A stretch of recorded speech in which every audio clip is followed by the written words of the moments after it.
Hi everyone, thanks again for joining us on episode number 2 of It Starts With Plastic Free. Today we're talking about trends in the UK, our friends over the other side of the world. Before we go there, please don't forget to subscribe to It Starts With Plastic Free, and if you've got any more comments or questions or thoughts that you want to put our way, please don't forget to comment below. Corey, how are you? I am great, thanks Phil. Yourself? Good, you're great. Love talking about this stuff. Well, yeah, I know, but this is not a great stat when we not. compare it to Australia, but you're the stat man. I know. So let's go into the UK. All right, and what we found out and what we explored this year. Let's cover some interesting stats from the UK. So each year in Great Britain, they do what they call the Great British Beach Clean. And a total of over 5,000 kilos of plastic, of litter was collected during this 4-day period. And what they actually do is they collect it all and record what was collected and analyse, all the individual pieces. So some interesting things over in the UK. Well, I shouldn't say the UK, sorry, in Great Britain. In positive news, the average litter collected per 100 metres is how they record it, actually dropped to 385 items found on a beach compared to 425 the year before. Still sounds like a lot of items. Breaking that down, some of the individual items. So cotton bud sticks, 6 per 100 metres on a beach.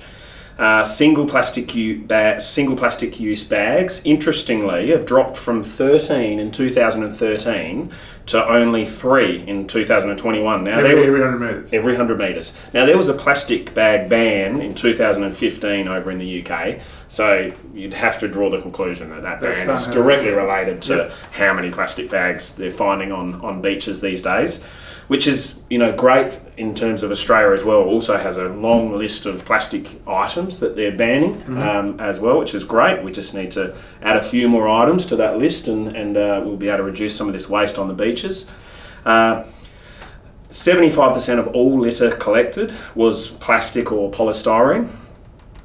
And also wet wipes were the second most common form of litter in Scotland that they collected. Behind what? Plastic bags? I don't know actually what was first. So right. I was going to actually ask the audience, if you know, if you have access to any of the statistics from this for what was collected, like top 10 items in the overall Great British Beach Clean, I'd love access to that because I just couldn't find that.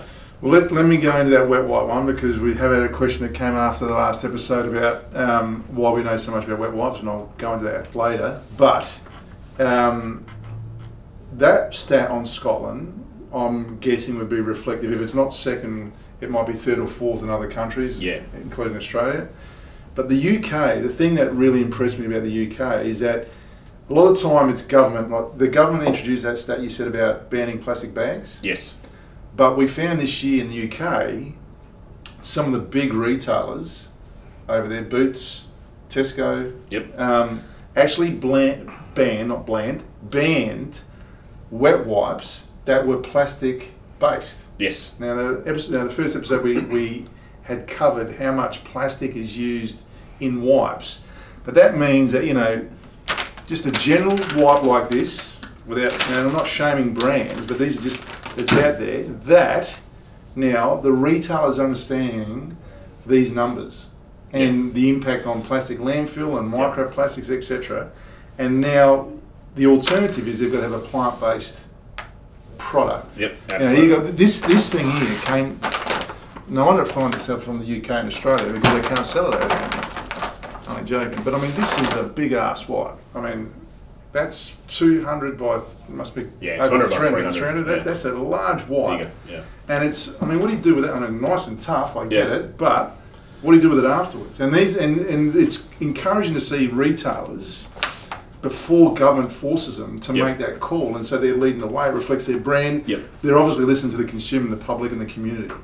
So I'm trying to understand now, with where the UK is going, why aren't we there?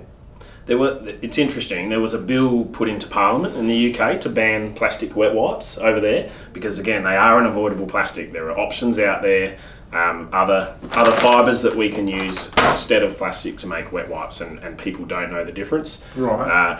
But there was a bill put in Parliament, and to my knowledge, that's still in Parliament and hasn't gone through yet. So maybe that garnished a lot of attention with the consumers over there. But then, exactly as you say, the consumers drove change, and so did the corporates over there. So Audi has pledged to remove single-use plastic from all of its own brand wipes in a bid to further reduce plastic waste. In the UK. Which is great, as you mentioned, in the UK. Tesco becomes the first major retailer to ban plastic wipes. Boots Chemists, which sold more than 800 million wipes last year, is replacing plastic wipes with plant-based wipes.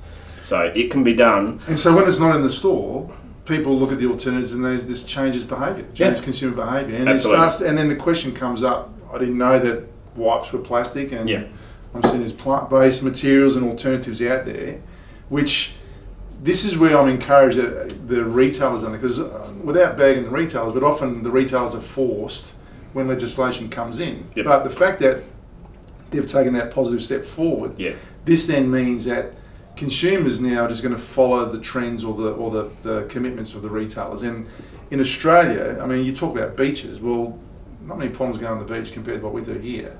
And our beaches are flooded with the public. And some of the sites we've seen about when the cleanups happen, we had a plastic-free July month in Australia, but how many people knew that July was plastic-free month in the country? I mean, the passionate ones. Yeah. So this is now, where do we get retail, where do we get the community demanding about and understanding what the impact of wipes are on plastic landfill?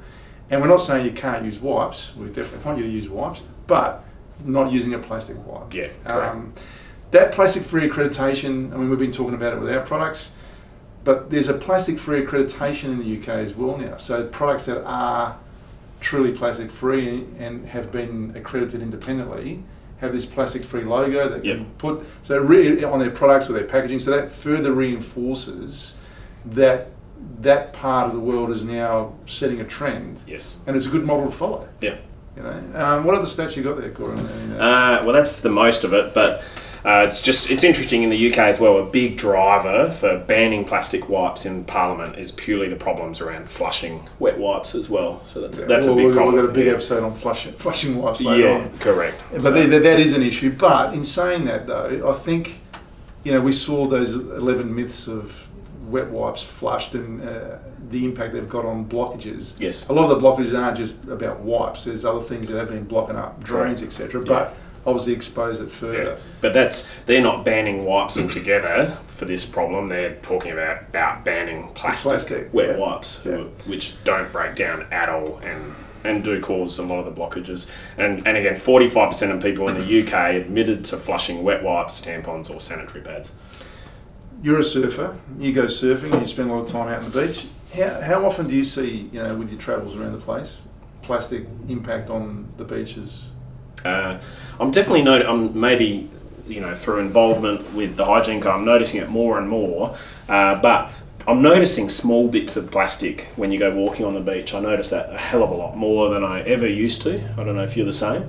I see it probably surprisingly more in the regional areas than the city areas sometimes. And when I say regional, in SA, like down towards Selix and Moana way, not so much the real public beaches, because I sort of expected always to be there. But it is little caps, plastic caps from bottles, and even plastic labels that have sort of come off of plastic bottles find their way on the shoreline. But going back to retail, I was just like that point there. Where do we change behaviour in Australia? Is it the consumer that says, hey, we want a plastic-free wipe, we want it accredited, or is it the retailer that's going to say, hey, we've made a decision that we're taking a positive stance here? Because the retailers have done that in some areas of Australia with paper bags over plastic bags in supermarkets.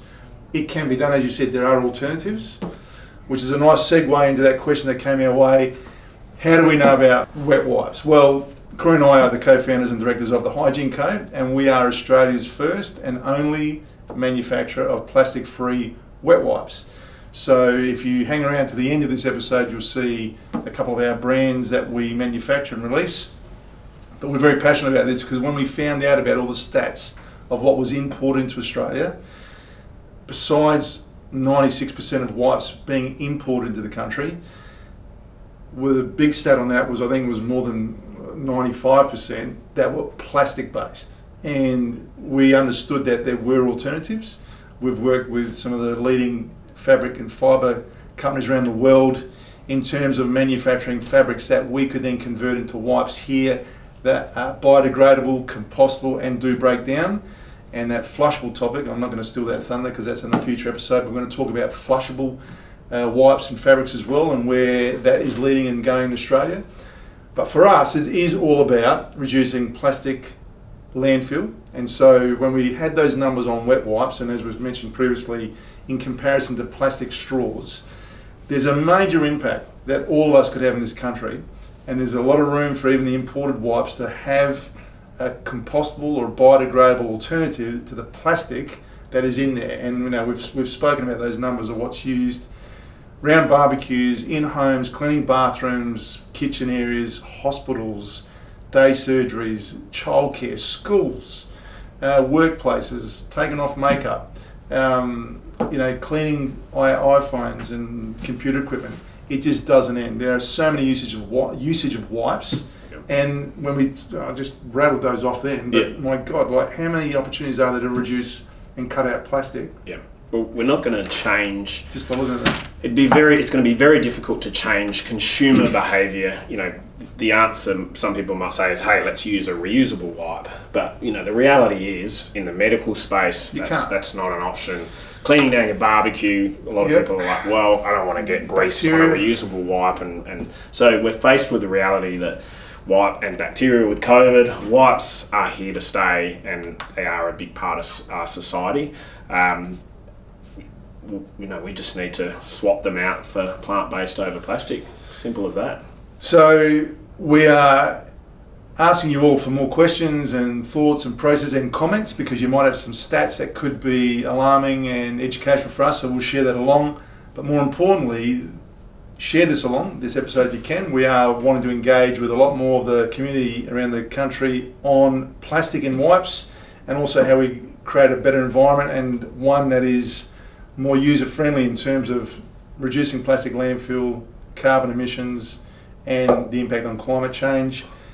Corey, and go on. I was going to say, a question I did have for the audience was exactly as we were talking, how did they get the word out there so successfully in the UK? Was it government, was it consumer driving, or was it the retailers taking the lead on this to meet their own sustainability goals as well? But if anyone knows out there, some environment ministers, state environment ministers and the likes, we're always open. We'd like to have them talking sitting in between here. We'll have some guests in the future, so we'll nestle them in between us and have a chat. We do have a few guests coming up on future episodes that are experts in various areas to get the conversation going. But that's a good point. I mean, we're always open to anything like that, and because we're trying to create awareness here of a problem that is so avoidable but so big. And what we've found is that there is no silver bullet on fixing the environment and all the issues that are out there. It's all about conversation, as you said, awareness, and then it's progress, not perfection. And if we start making steps positive in the direction every day, every week, every month, and we see that school programs have got knowledge about plastic and impacts of carbon now, but when you go to a supermarket and you've only got 9 out of 10 products that are plastic based, then chances are that someone's going to pick up the plastic product. Whereas, as we saw in the UK, if 10 out of 10 are plastic free, then hey, there's a reduction there, and that's an opportunity to educate and push that forward. Don't forget to subscribe. Thanks for joining us on this episode, and we'll see you on the next episode of It Starts with Plastic Free.